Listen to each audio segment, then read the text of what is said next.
ബഹുമാനപ്പെട്ട പ്രധാനമന്ത്രി കേരളത്തിൽ ഇന്നലെ നടത്തിയതായ ഓട്ടപ്രദക്ഷിണം പൊതുസമൂഹത്തിൽ വലിയ നിരാശയാണ് ഉണ്ടാക്കിയത് എന്നാണ് പൊതുവെ വിലയിരുത്തപ്പെടുന്നത്.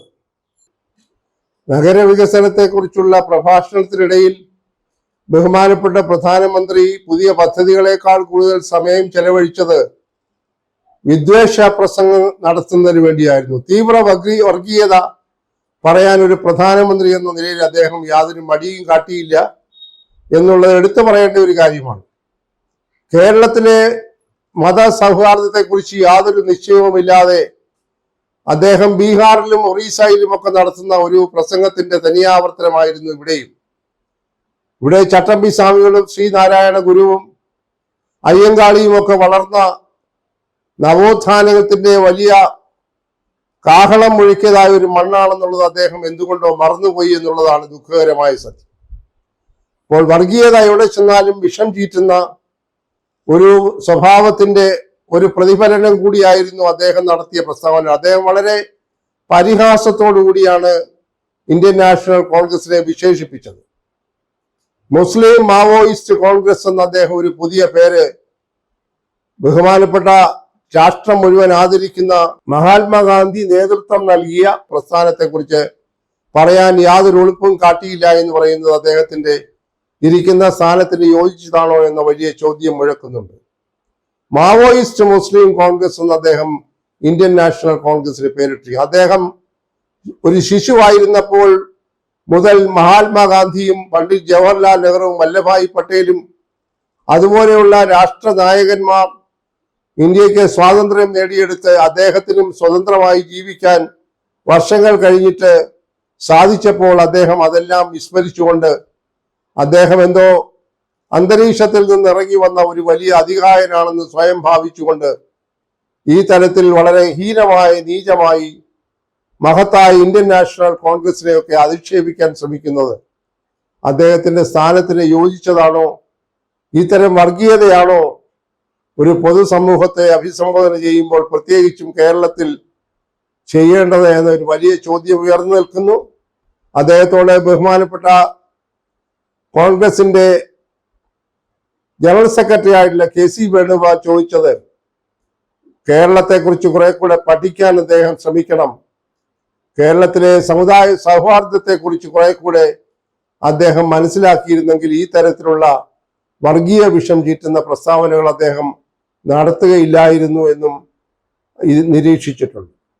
അദ്ദേഹം ഇവിടെ വന്ന് എന്താണ് പ്രസ്താവിച്ചതെന്നും എന്തിനായിരുന്നു അദ്ദേഹത്തെ ഈ അതിവേഗത്തിൽ 2 മണിക്കൂറിന് വേണ്ടി ലക്ഷങ്ങൾ മുടക്കി കേരളത്തിൽ കൊണ്ടുവന്നതിനെ സംബന്ധിച്ചൊന്നും BJP നേതാക്കൾക്കോ തിരുവനന്തപുരം കോർപ്പറേഷന്റെ ഭരണാധികാരികൾക്കോ വ്യക്തമായി ഒന്നും പറയാൻ കഴിയുന്നില്ല എന്നുള്ളതാണ് ഏറ്റവും ദുഃഖകരമായിട്ടുള്ള അവസ്ഥ.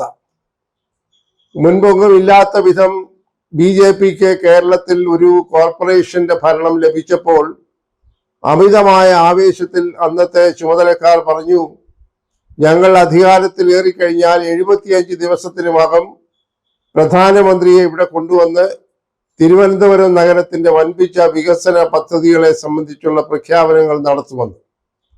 ഇത് കേട്ടപ്പോൾ സ്വാഭാവികമായി തിരുവനന്തപുരം വാസികൾ രാഷ്ട്രീയ ഭേദമന്യേ വളരെയേറെ സന്തോഷിച്ചു.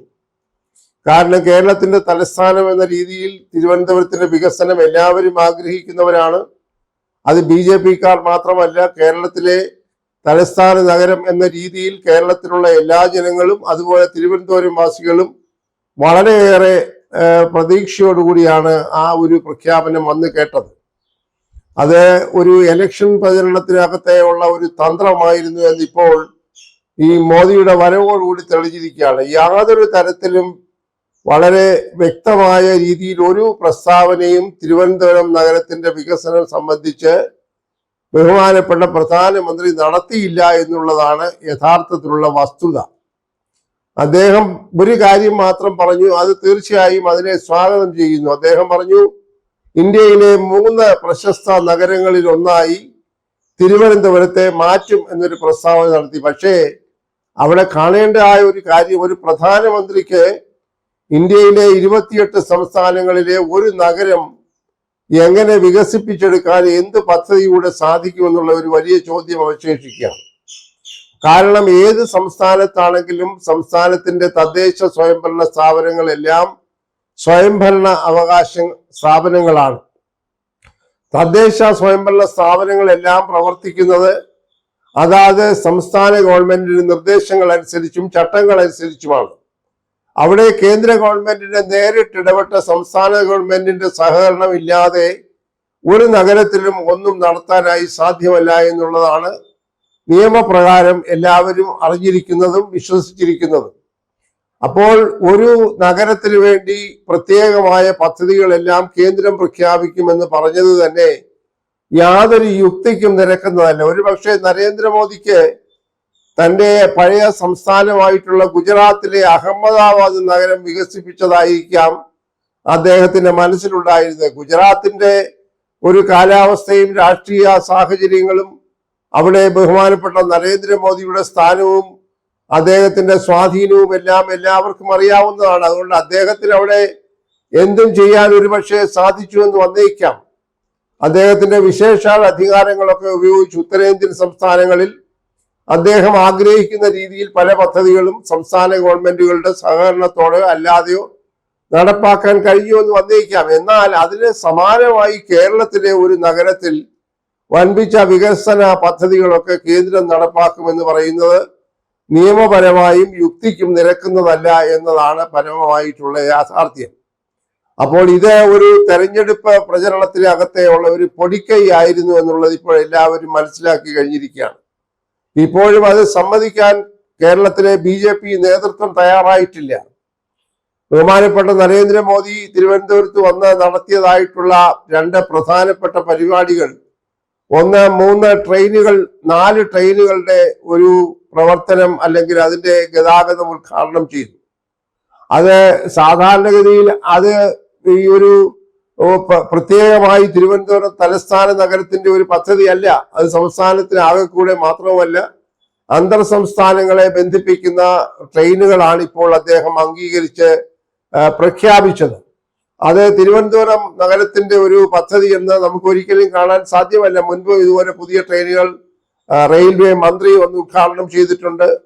ഇതിപ്പോൾ പ്രധാനമന്ത്രി വന്നപ്പോൾ അദ്ദേഹത്തിന് മറ്റൊന്നും പറയാനില്ലാത്തത് കൊണ്ടാകാം 3-4 ട്രെയിനുകളുടെ ഒരു പ്രഖ്യാപനം നടത്തിയത്. പിന്നെ എന്തോ Sree Chitra institute of science and ടെക്നോളജിയിൽ എന്തോ ഒരു ഹബ്ബാക്കുന്നു എന്നൊക്കെ പറഞ്ഞ് ചില സാങ്കേതികമായിട്ടുള്ള ചില പരിപാടികളൊക്കെ പ്രഖ്യാപിച്ചു. അവിടെയും തിരുവനന്തപുരം നഗരത്തിന്റെ നിരന്തരമായി നഗരവാസികൾ ആഗ്രഹിക്കുന്ന പ്രത്യേകിച്ചും മാലിന്യ നിർമ്മാർജ്ജനം, അതുപോലെ തെരുവ് നായ്ക്കളുടെ ഉന്മൂലനം, അതുപോലെ തന്നെ മാലിന്യ സംസ്കരണം, അതുപോലെ ഇവിടുത്തെ ജലഗതാഗത മാർഗങ്ങളുടെ അകത്ത് അടിഞ്ഞുകൂടുന്നതായിട്ടുള്ള മാലിന്യങ്ങൾ നീക്കുന്നതിനായിട്ടുള്ള സംവിധാനം, നഗരത്തിലെ ഗതാഗത സംവിധാനം, അതുപോലെ തന്നെ കുറെ നാളുകളായി പറഞ്ഞു കേൾക്കുന്ന തിരുവനന്തപുരം മെട്രോയുടെ നിർമ്മാണം, ഈ തരം കാര്യങ്ങളെ സംബന്ധിച്ചൊന്നും വ്യക്തമായി പ്രധാനമന്ത്രി ഒരു പ്രഖ്യാപനം നടത്തിയില്ല. അത് സ്വാഭാവികമായി ഒരു പ്രധാനമന്ത്രി നടത്തേണ്ട പ്രസ്താവനയൊന്നുമല്ല.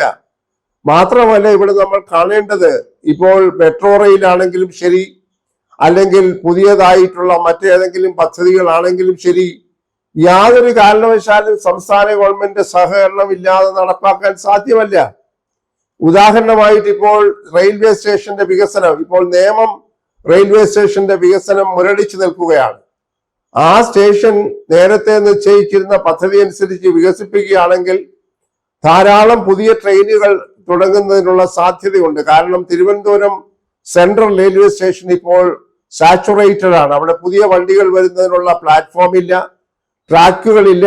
അങ്ങനെ വരുമ്പോൾ പല ട്രെയിനുകളും ഇപ്പോൾ തിരുവനന്തപുരം സൗത്ത് എന്നറിയപ്പെടുന്ന നേമം റെയിൽവേ സ്റ്റേഷനിലേക്ക് മാറ്റാൻ കഴിയുമെങ്കിൽ പുതിയ ധാരാളം ട്രെയിനുകൾ ഓടിക്കാൻ സാധിക്കും. അതുപോലെ കന്യാകുമാരി ഭാഗത്തേക്കും നാഗർകോവിൽ വഴി മധുര, തൃച്ചി, ചെന്നൈ തുടങ്ങിയ ഭാഗത്തേക്കും ഒക്കെയുള്ള ട്രെയിനുകളുടെ ഗതാഗതവും ഈ നേമം റെയിൽവേ സ്റ്റേഷൻ അല്ലെങ്കിൽ തിരുവനന്തപുരം സൗത്ത് റെയിൽവേ സ്റ്റേഷനിൽ നിന്ന് ആരംഭിക്കുകയാണെങ്കിൽ ഫലകരമായി നടത്താൻ സാധിക്കും. അതിനെ സംബന്ധിച്ചൊന്നും ഒരു മിണ്ടാട്ടമില്ല. അവിടെയും നമ്മൾ കാണേണ്ട ഒരു കാര്യം, കേരളത്തിലെ ഏത് റെയിൽവേ സ്റ്റേഷന്റെ വികസനമാണെങ്കിലും അടിസ്ഥാനപരമായി ആവശ്യമുള്ളത് ഭൂമിയാണ്.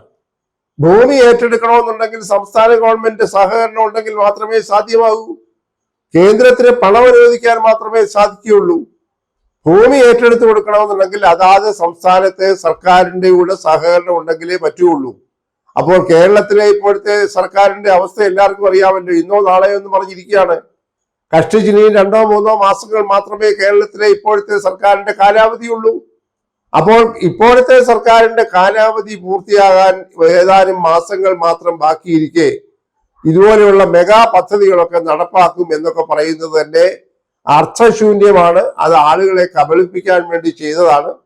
അതുകൊണ്ട് ഒരർത്ഥത്തിൽ പറഞ്ഞാൽ തിരുവനന്തപുരം വാസികളെ പ്രത്യേകിച്ച് ഒരു തരത്തിൽ എളുപ്പരാക്കുന്ന രീതിയിലായിരുന്നു ഈ ഓട്ടപ്രദക്ഷിണം പ്രധാനമന്ത്രിയുടെ എന്ന് പറഞ്ഞാൽ ഒട്ടും അധികപ്പറ്റാവുകയില്ല. പക്ഷേ ബഹുമാനപ്പെട്ട മേയർ പറഞ്ഞിരിക്കുന്നത് ഞങ്ങൾ ഇതിന്റെ എല്ലാം ബ്ലൂ പ്രിന്റുകൾ തയ്യാറാക്കിക്കൊണ്ടിരിക്കുകയാണ്. അത് ബഹുമാനപ്പെട്ട പ്രധാനമന്ത്രിക്ക് സമർപ്പിക്കുമ്പോൾ പുതിയ പദ്ധതികളൊക്കെ വരും. തെരുവ് നായ്ക്കളെ ഉന്മൂലനം ചെയ്യുന്നതിനും മാലിന്യ നിർമ്മാർജ്ജനത്തിനും അതുപോലെ ജലഗതാഗതങ്ങളൊക്കെ സുഗമമാക്കുന്നതിനും ഒക്കെ വൻപിച്ച പരിപാടികൾ കൊണ്ടുവരും. വിമാനത്താവള വികസനം, അതുപോലെ വിഴിഞ്ഞം തുറമുഖ വികസനം എന്നൊക്കെ പറഞ്ഞ് കുറെ വായ്ത്താരികൾ പടച്ചു വിടുന്നുണ്ട്. പക്ഷെ അത് എത്രമാത്രം പ്രായോഗികമാകുമെന്ന് കണ്ടറിയണം. മാത്രവുമല്ല, നേരത്തെ സൂചിപ്പിച്ചതുപോലെ 3 മാസം കഴിയുമ്പോൾ കേരള സംസ്ഥാനത്ത് അധികാരമേൽക്കാൻ പോകുന്ന പുതിയ ഗവൺമെന്റ് ഈ തരം പരിപാടികളോടുള്ള സമീപനം എന്തായിരിക്കും, അവരുടെ കാഴ്ചപ്പാട് എന്തായിരിക്കും, അവരുടെ നയങ്ങൾ എന്തായിരിക്കും എന്നൊക്കെ നമുക്ക് കാത്തിരുന്ന് കാണേണ്ടതായിട്ട് വരും. അതുകൊണ്ട് കേന്ദ്രം ഭരിക്കുന്ന അല്ലെങ്കിൽ ഇന്ത്യ ഭരിക്കുന്ന പ്രധാനമന്ത്രി ഒരു നഗരത്തിൽ വന്ന് ആ നഗരമെല്ലാം വികസിപ്പിക്കുമെന്ന് പറയുന്നത് പ്രായോഗികമായി ഒരു കാരണവശാലും നടക്കുന്നതല്ല. അത് വെറുതെ ആളുകളുടെ കണ്ണിൽ പൊടിയിടുന്നതിനായി 10 വോട്ട് വരാൻ പോകുന്ന തെരഞ്ഞെടുപ്പിൽ BJPക്ക് എങ്ങനെയെങ്കിലും കൂടുതൽ കിട്ടുമോ എന്ന് നോക്കുന്നതിന് വേണ്ടിയുള്ള ഒരു വ്യായാമം മാത്രമാണ്. കാരണം തിരുവനന്തപുരം ജില്ലയിലെ പല സീറ്റുകളും BJP പിടിച്ചെടുക്കുമെന്നൊക്കെ പ്രചരിപ്പിച്ചുകൊണ്ട് നടക്കുകയാണ്. അതിനെക്കുറിച്ചൊക്കെ പ്രധാനമന്ത്രിക്ക് ഒരുപക്ഷെ ചില ധാരണകൾ ഉണ്ടാക്കുന്നതിന് നടത്തുന്ന ബോധപൂർവമായ കേരളത്തിലെ BJPയുടെ നേതൃത്വത്തിന്റെ ശ്രമങ്ങളാണ് എന്ന് പറഞ്ഞാലും അങ്ങനെയാണ് അത് മനസ്സിലാക്കാനായി യുക്തിക്ക് നിരക്കുന്നതായിട്ടുള്ള ഒരു സാഹചര്യം. അതുകൊണ്ട് ബഹുമാനപ്പെട്ട പ്രധാനമന്ത്രിയുടെ തിരുവനന്തപുരം സന്ദർശനം കൊണ്ട് തിരുവനന്തപുരം വാസികൾക്കോ കേരളത്തിനോ പ്രത്യേകമായി യാതൊന്നും കിട്ടിയിട്ടില്ല എന്നുള്ളതാണ് യഥാർത്ഥത്തിലുള്ള വസ്തുത.